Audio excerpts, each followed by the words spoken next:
ரொம்பவும் கத்தி எமோஷ்னலாக ஜெயம் ரவி இன்னைக்கு சோஷியல் மீடியாவில் பேசின விஷயங்கள் தான் இன்னைக்கு சமூக வலைதளங்களையே உலுக்கி வருது அப்படின்னு சொல்லலாம். ஏன்னா ஒரு ஆக்டர் வந்து இந்த அளவுக்கு கத்தி எமோஷ்னலாக நான் செத்து போயிடுவேன், ஆனால் நான் சாகும்போது எல்லாரையுமே கூட்டிகிட்டு தான் போவேன், உங்களை யாரையும் நான் சும்மா விட மாட்டேன் அப்படின்னு சொல்லிட்டு அவர் ஆக்ரோஷமாகவும் ரொம்பவும் எமோஷ்னலாகவும் பேசின அந்த விஷயங்கள் தான் இன்னைக்கு சமூக வலைதளங்களில் மிகப்பெரிய பேசுபொருளாக போயிட்டுருக்கு. அது மட்டும் கிடையாது, தன்னுடைய வாழ்க்கை இந்த மாதிரி ஆனதுக்கு ஒரு 3 எழுத்து நடிகை தான் காரணம் அப்படின்னு சொல்லிட்டு ஒருத்தரை சுட்டிக்காட்டியும் பேசியிருக்காரு.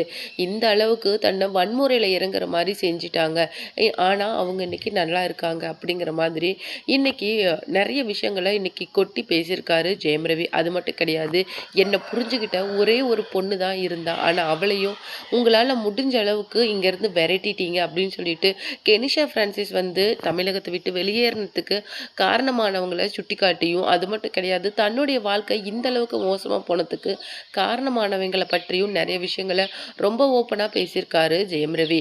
அது மட்டும் கிடையாது, தன்னுடைய மனைவிக்கு ஆதரவாக பேசின அந்த 3 எழுத்து நடிகையும் சுட்டி காட்டி பேசியிருக்காரு.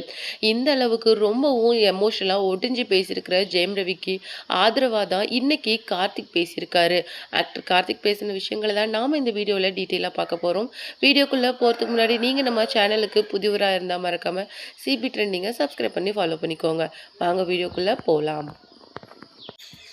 ஒரு உடஞ்சி போன மனுஷனை இன்னும் உடச்சி பார்க்குறதுல உங்களுக்கு என்ன அவ்வளோ சந்தோஷம் அப்படிங்கிற மாதிரி நடிகர் கார்த்திக் வந்து இன்னைக்கு ஜெயம் ரவிக்கு ஆதரவாக பேசியிருக்காரு. அது மட்டும் கிடையாது, அவன் ஆல்ரெடி நிறைய உடஞ்சி போயிட்டான். மனைவியாலேயும் குழந்தைகளாலேயும் அவனுக்கு ரொம்ப பிடிச்சதே அவனுடைய குழந்தைகள் தான். ஆனால் அவனுடைய குழந்தைங்களை அட்லீஸ்ட் ஒரு தடவை பார்க்க விட்டுருந்தா கூட, கொஞ்சமாவது குழந்தைங்க கூட டைம் பண்ண விட்டுருந்தா இன்னைக்கு அவனுடைய மனநிலை அப்படிங்கிறது இந்த அளவுக்கு மோசமாக ஆயிருக்காது இல்லை. ஏன் இந்த அளவுக்கு மோசமாக நடந்துக்கிறீங்க அப்படின்னு சொல்லிட்டு மனைவி ஆர்த்தி ரவியை அசாடி பேசியிருக்காரு. அது மட்டும் கிடையாது, ஜெயம் ரவி மாதிரி ஒரு நல்ல மனுஷனை யாராலையுமே பார்க்க முடியாது. அந்த அளவுக்கு ரொம்பவும், அதாவது ரொம்பவும் கைண்டான ஒரு ஹியூமனிட்டியோட இருக்கிற பர்சன் தான் ஜெயம் ரவி. ஆனால் அவருக்கு இந்த மாதிரி நடக்குது. அவரே இன்னைக்கு மீடியாவில் நான் செத்து போயிடலாம் போல இருக்குது அப்படின்னு சொல்லிட்டு, நான் பல தடவை என்ன ஹர்ட் பண்ணியிருக்கேன் அப்படின்னு சொல்லிட்டும் சொல்கிறத பார்க்கும்போது ரொம்பவும் கஷ்டமாக இருக்குது. இந்த மாதிரி விஷயங்களை பார்க்கும்போது தான் மனசுக்கு ரொம்ப வேதனையாக இருக்குது.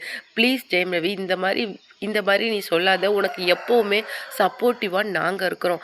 இந்த மாதிரி விபரீதமான முடிவுகளை எடுக்கிறதுக்கு துணியாத அப்படிங்கிற மாதிரி அவருக்கு ஆதரவாக இன்னைக்கு கார்த்திக் பேசியிருக்கிறதா சமூக வலைதளங்களில் ஒரு பரபரப்பை ஏற்படுத்தியிருக்கு.